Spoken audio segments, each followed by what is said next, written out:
ก็ว่าปีเมาโอเมคนเราปีเมาเมื่อลาปีกินเหล้าอ่ำหอนตอนเมาที่เสมือเสมานั้นเหตุแก่งเมาไตก็ปีก็มีนำหันกันเมื่อเราโจกันกินกันเหล้าเย็นลาป้องปีแลเมเหล้า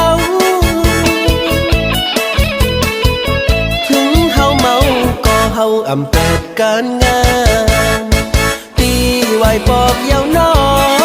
ปีหน้างอเสือปีและเมถึงปีกินเหล้าบ่เมาก็ยังการไหวเอาหัวสุกตักเมปีเมาก็อำเป็นสังเจอน้ำที่เลิกอำมีน้องสาวอ่อนที่เปิ้นหูกัน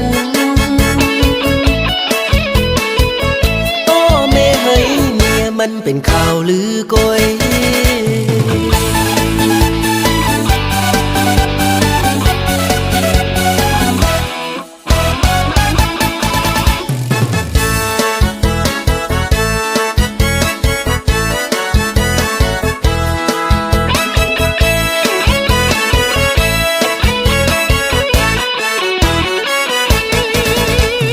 พังก็ว่าปีเมา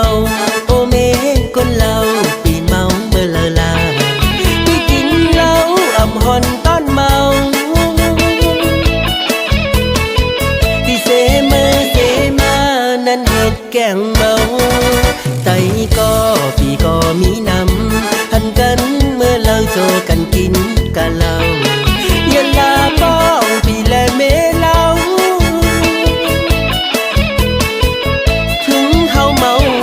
เฮาอำแปดการงา